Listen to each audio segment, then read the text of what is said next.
Maoist party ఎట్లాంటి వాళ్ళని recruitment చేసుకుంటుంది, దానికి ఎట్లాంటి ఉంటాయి తీసుకోవడానికి గల ఇది?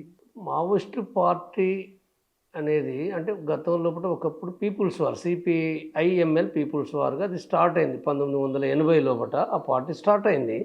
దానికంటే ముందు సిపిఐఎంఎల్ ఉండే. అంటే ఎప్పుడైనా ఇది పార్టీ వేరు, తర్వాత ఒక గెరిల్లా ఆర్మీ వేరు. గెరిల్లా ఆర్మీ అంటే దానికి ఉన్న guerrilla army PLGA, people's liberation guerrilla army అనేది ఉంది.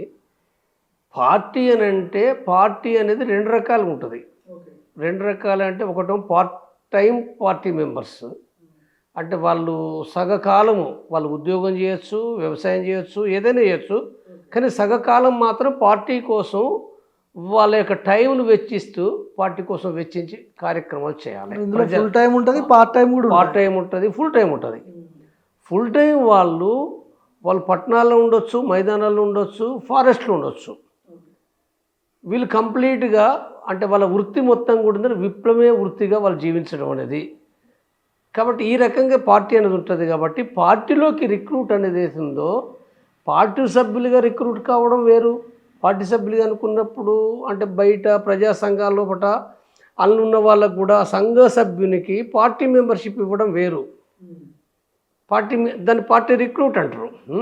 వాళ్ళు పార్ట్ టైమర్స్ మెంబరా, ఫుల్ టైమర్ మెంబరా అని వేరే. కాబట్టి పార్టీ మెంబర్షిప్ ఇస్తారు, ఇదొక పద్ధతి. ఇంకొకటి పిఎల్జీ లోపలికి ఏంటంటే రిక్రూట్ చేసుకోవడం. పిఎల్జీలకు రిక్రూట్ చేసుకుంటూ ఉంటే ఎక్కడైతే దళం ఉంటుందో, దళం కదా, దళము 5 కావచ్చు, 7 కావచ్చు, అంటే 3 నుంచి కూడా మొదలైంది ఒకనాడు. ఇవాళ అంటే ఒక దళం అని అంటే 15 మంది ఉంటుండ్రు, ప్లాటూన్ అంటే 25 మంది ఉంటారు, కంపెనీ ఉంటుంది, బెటాలియన్ కూడా ఉన్నది. బెటాలియన్ ఇప్పుడు ఉన్నదా లేదా కానీ బెటాలియన్ కూడా ఉండే. అంటే ఒక మిలిటరీ ఫార్మేషన్ లోపలికి రిక్రూట్ చేసుకోవడం అనేది ఉందో, అంటే ఎవరైతే సరైన వ్యక్తులు అనుకుంటారో అక్కడ టెస్ట్ అవుతారో, అంటే పార్టీలకు రిక్రూట్ చేసుకోవాలనుకున్నా లేదా గెరిలా దళం లోపలికి రిక్రూట్ చేసుకోవాలనుకున్నా అక్కడ పరిశీలిస్తారు. వాళ్ళు ప్రజల మధ్యన ఎట్లా పనిచేస్తున్నారు ఒకటి. తర్వాత వాళ్ళు ఏ వర్గాలు, పేద వర్గాల, మధ్యతరగతి వర్గాల, భూస్వాములు అయితే తీసుకోరు కదా, బలిసిన సంపన్నులు అయితే కోటీశ్వరులు అయితే తీసుకోరు కదా, వాళ్ళు ఎట్లాగూ రారు.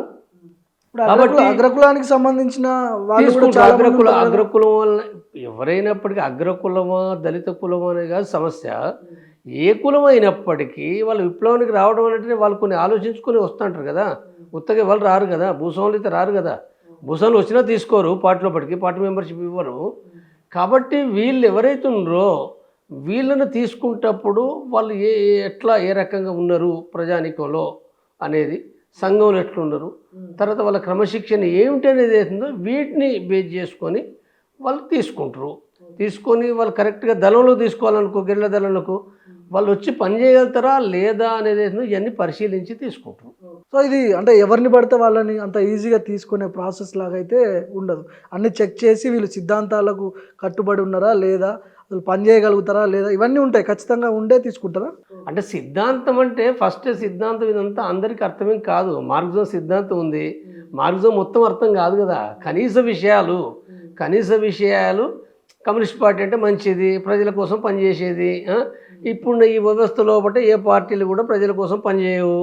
తప్పనిసరిగా మనం విముక్తి కావాలంటే మనం ఈ పార్టీలో కూడా జాయిన్ కావడం ద్వారా ఇది ఉపయోగపడుతుంది అనేది కొన్ని విషయాలు అర్థం కావడమే, పూర్తిగా అర్థమేం కావు. పార్టీలకు పోయటానికంటే ముందే అన్ని విషయాలు అర్థం కావు.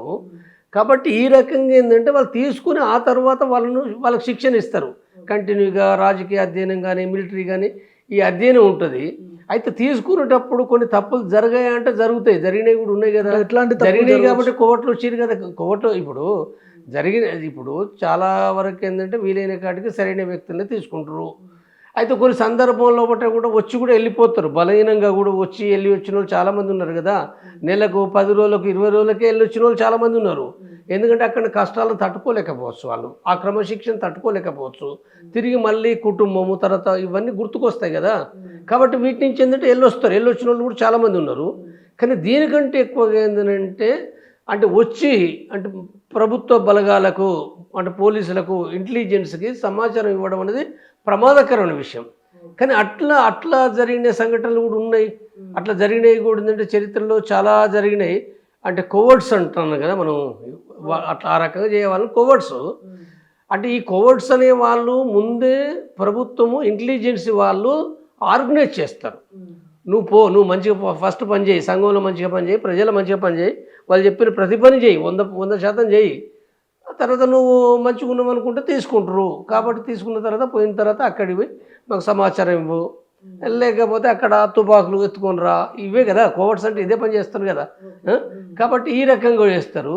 పార్టీలో కూడా అంటే పార్టీలో ఫస్ట్ పోయేటప్పుడు మంచిగా ఉన్నప్పటికి కూడా కొంతకాలం తర్వాత 2 ఏళ్ళకు 5 ఏళ్ళకు కూడా కొంతమంది ఒకరిద్దరయ్యారు. 90% మంది కారు, 99% కాదు, ఒకరు ఇద్దరు వివిధ సందర్భాల్లో బట్టి వాళ్ళ హాస్పిటల్కి పోవడం, లేకపోతే వాళ్ళ ఇతర బలహీనతల మూలంగా కుటుంబాలకు కలవడం, ఈ క్రమంలో ఒకటి ఏంటంటే వాళ్ళు ఇప్పుడు ఉదాహరణకు కరీంనగర్లో కత్తుల సమయ ఉన్నాడు.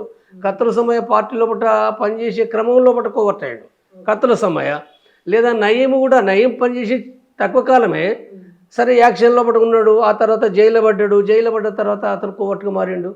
ముందు కాదు కోవర్టు, జైల్లో పడ్డ తర్వాత కోవర్టు. పోలీసులు బ్లాక్మెయిల్ చేసి అడుగులలో పంపించారు అని చెప్పి లొంగ తీసుకున్నాడు. నేను విడుదల చేస్తాము, నువ్వు మాకు చెప్పాలి. మాకు చెప్తే ఏంటంటే, అంటే బెల్లి లలితను చంపడానికి కారకుడు అదే కదా. బెల్లి లలిత ఈ నయం దగ్గరికి పోయి రకరకాలుగా పనులు, లేకపోతే బట్టలు, లేకపోతే ఏవో కొన్ని ఇచ్చేది. అంటే ఒక దగ్గర వాళ్ళు కాబట్టి ఈమె జైలు ములాఖతు పెట్టి ఆ రకంగా చేసింది. కానీ వాడేం చేసిండు, నయీం గాడు వాడు ఈమెను లలితను చంపించడానికి వాళ్ళ తమ్ముని ద్వారా ఆ ప్రయత్నం చేసి చంపించిండు వాడు. కాబట్టి ఈ రకమైన కోవర్ట్స్ కూడా అంటే తక్కువ, అంటే చిన్న ఎంత ఎంత ఎంత పీరియడ్ ఆయన అడవులలో ఉన్నాడు నయీం? అంటే ఇంత పెద్ద పేరు. నయీం ఎప్పుడు అడవిలో లేడు. నయీం భువనగిరి దగ్గర కదా, భువనగిరి దగ్గర ఇక్కడ మైదానం లోపల పనిచేసిండు. జస్ట్ 6 నెలలో 3 నెలలో పనిచేసిండు. పనిచేసే క్రమం లోపల ఇదంతా మైదానమే కదా భువనగిరి, ఇదంతా ఏదో చిన్న దళం లోపల పనిచేసిండు. ఆ తర్వాత ఏంటంటే యాక్షన్ టీంలో పెట్టిండ్రు. అప్పుడు ఇక్కడ హైదరాబాద్లో కూడా యాక్షన్స్ అయినాయి కదా, ఆ యాక్షన్ టీం లోపల అక్కడ తను యాక్షన్ చేసిండు, ఒక్క యాక్షన్. దాంతో పెద్ద పేరు వచ్చింది. అరెస్ట్ అయ్యిండు, ఆ తర్వాత జైల్లో పడ్డాడు.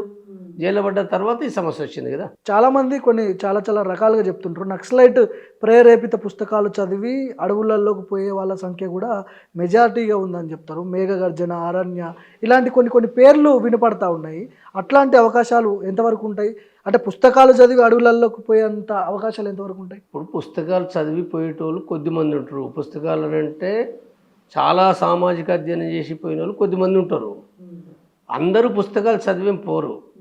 పుస్తకాలు కూడా అంటే ఇప్పుడు చదువురాని రైతులు కూడా పోయింది కదా, కూలీలు కూడా పోయింది కదా. కాబట్టి చదువొచ్చినా రాకున్నా అంటే ఈ సమాజంలో కూడా దోపిడీ జరుగుతుంది, అన్యాయం జరుగుతుంది, అణచివేతున్నది. కాబట్టి ఈ సమాజంలో పట్ల ఈ రకంగా మనం ఏ పోరాడినా కానీ సాధ్యం కాదు. తప్పనిసరిగా ఆయుధాలు పట్టుకుంటే తప్ప సాధ్యం కాదని చెప్పి పోయినరు. గతంలో పోయినరు, ఇప్పటికీ కూడా ఏంటంటే తగ్గింది, ఇప్పటికైతే తగ్గింది, కానీ గతంలో అయితే ఎక్కువ పోయినరు.